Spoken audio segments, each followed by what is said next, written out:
Kata bendera ini kok mau bro? Nah, sing bawale kan pikantuk amanah sing pesanan ngampel. Dibetani bumbung niku, isine maneka macam-macam niku. Di Mas PT Surabaya kutu-kutu walang tokun kula. Kerengang cal mendek nek.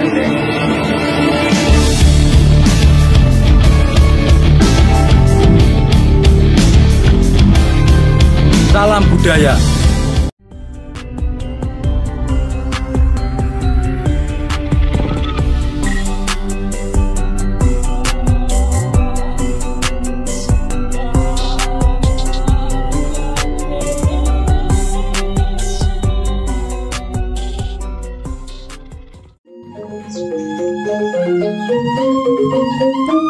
Halo, assalamualaikum warahmatullahi wabarakatuh. Salam budaya. Ya bolo, di kesempatan hari ini saya bersama kru Sang Pejalan Sunyi mengunjungi salah satu tempat makam.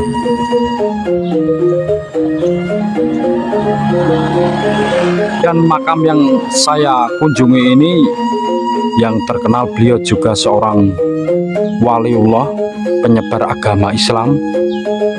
Beliau yang bernama Mbah Abdul Rohim. Letak atau lokasinya berada di Desa Ngepon, Kecamatan Jatirogo, Kabupaten Tuban, Jawa Timur.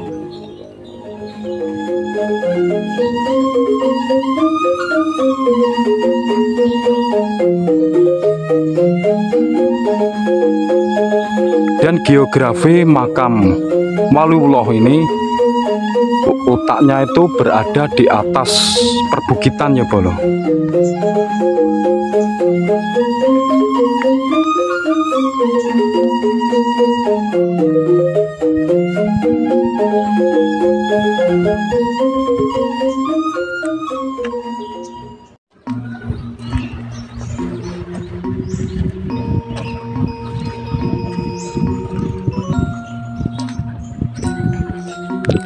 Dari kisah ataupun cerita Mbah Abdul Rohim ini, beliau itu seorang dari sekian banyak santri, beliau adalah salah satu santri kinasih dari Sunan Bonang, dan beliau mendapatkan gelar yaitu yang bernama Mbah Wali Punjul.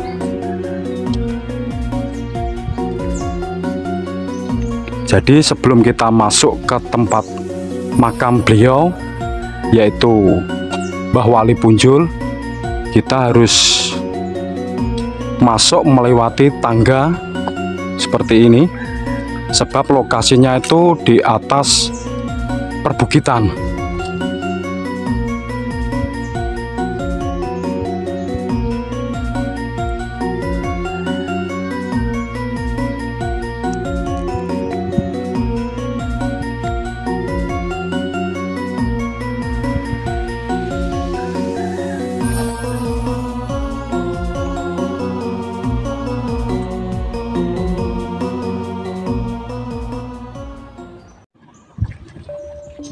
Dan juga sebelum kita berziarah ke tempat makam Mbah Buyut Wali Punjul, pengunjung juga sudah disediakan yaitu kendaraan panjenengan. Kalau datang ke sini sudah disediakan tempat parkir yang sangat memadai.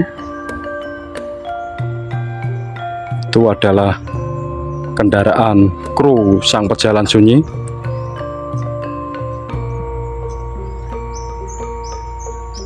Next, yuk kita langsung saja masuk untuk menuju ke tempat makam Mbah Wali Punjul. Ada beberapa versi narasi cerita tentang gelar Mbah Wali Punjul ini bolo. Yang pertama kita ambil yaitu tentang kisah cerita tentang Mbah Abdul Rohim ini. Beliau itu mendapatkan gelar Punjul itu Mbah Abdul Rohim itu memiliki beberapa karomah, sehingga dari para santri Kanjeng Sunan Bonang itu, beliau itu yang memiliki kelebihan pinunjul, sehingga beliau diberi gelar oleh Kanjeng Sunan Bonang itu pinunjul, yaitu wali pinunjul.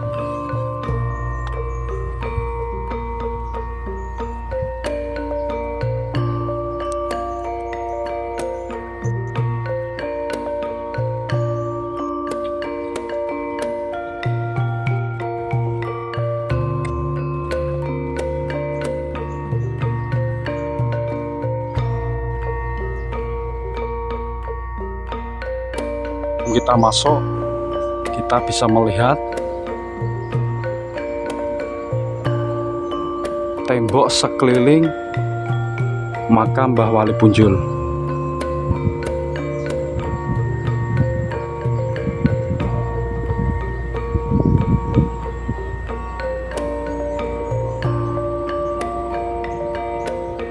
Ada juga versi yang kedua, yaitu tentang versi cerita dari masyarakat sendiri. Mbah Wali Punjul itu mendapatkan gelar itu dari masyarakat, sebab beliau itu seorang wali yang memiliki kekayaan yang sangat luar biasa, yaitu alias wali yang paling sugih atau yang paling kaya raya, sehingga kekayaan beliau itu dianggap sebagai wali yang sangat menonjol, wali yang sangat pinunjul, sehingga warga itu memberikan gelar Wali Punjul. Itu yang belum. Ada dua versi cerita di sini tentang gelar beliau, gelar pinunjul itu. Yang pertama versinya itu pinunjul itu diberikan oleh gurunya, yaitu Kanjeng Sunan Bonang. Dan yang kedua itu versi gelar yang diberikan oleh masyarakat di sekitar di Desa Ngepon sini. Dan sebelum saya masuk ke lokasi tempat makam Mbah Wali Punjul, itu di sini kita bisa melihat sebuah monumen hitam yang terbuat dari keramik hitam itu ya Bolo. Itu juga memiliki kisah ataupun cerita tersendiri. Yang disebut itu adalah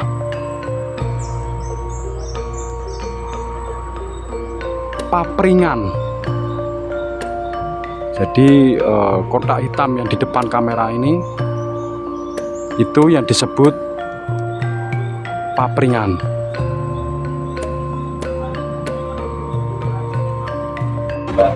Mriki wonten napa nyadrane mboten? Napa hol napa? Nak khole niku anu, Pak. Khole niku nak dintene pasti Rebo Pahing. Nah, wulane anu mboten saged pasti. Katut bados dekah dusun mriki. Rebo Pahing. Nggih, nak khole pasti Rebo Pahing dintene. Wulane maju mundur. Tapi kok teng kalau mireng-mireng kok teng Jembal Legi niku? Mboten, nak Jembal Legi yang pengunjung paling rame, Pak, Jembal Legi. Pengunjung paling rame niku Jembal Legi. Nak khole niku nunggu nampune bados sedekah dusun.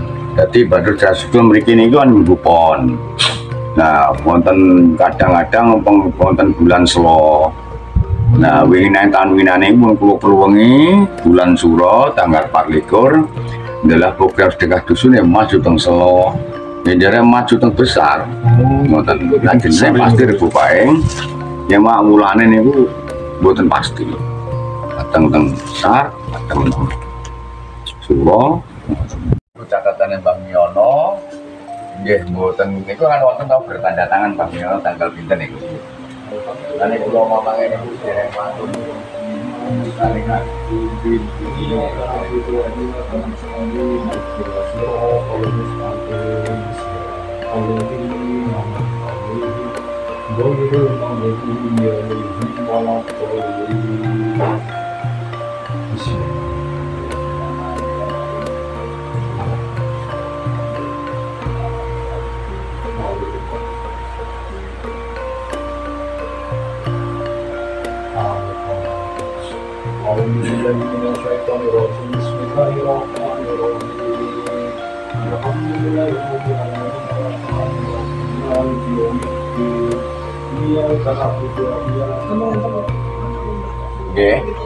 Nggih, bahwa niki lah sing ngandhap perempatan. Ya Bolo, saya juga akan sedikit menceritakan tentang kisah cerita berdirinya Tugu ini ya Bolo. Tugu ini berdiri itu dimotori oleh Bapak Juru Kunci, yaitu Bapak Darsilan, yang menceritakan tentang kisah Tugu ini, yang konon katanya Pak Darsilan tuh mengalami keganjilan ketika membangun Tugu ini. Jadi Bapak Juru Kunci Bapak Darsilan itu ketika menggarap atau membangun Tugu ini itu ada keganjilan, yaitu ketika lulohnya atau yang terbuat dari semen itu ada kendala di sini. Selalu saja mengalami lulohnya itu tidak mau menempel itu ya Bolo. Kala itu ya, hampir 1 hari satu pun keramik ini tidak bisa terpasang. Dan Pak Darsilan memiliki inisiatif melakukan bancaan kecil-kecilan itu ya Bolo. Dan akhirnya di hari berikutnya dibangunlah atau didirikanlah Tugu ini dan berhasil. Itu sedikit cerita tentang Tugu ini, yaitu dari pengakuan Mbah Darsilan. Beliau pemangku punden atau makam Mbah Buyut Punjul ini, atau yang mendapatkan gelar Sang Juru Kunci. Itu ya Bolo. Ya Bolo, setelah kita itu berziarah ke tempat makam Mbah Wali Punjul, tiba saatnya kita akan turun dan melanjutkan pulang. Dan itu tadi sedikit atau segelintir kisah cerita waliullah, yaitu Mbah Abdul Rohim, yang akhirnya mendapatkan gelar Wali Punjul. Dan saya pamit undur diri. Mungkin ada sedikit cerita tentang kisah Mbah Wali Punjul yang mungkin ada yang tidak pas. Saya pribadi memohon maaf, beribu maaf, dan saya akhiri. Wabillahi taufiq wal hidayah. Wassalamualaikum warahmatullahi wabarakatuh. Rahayu. Salam budaya.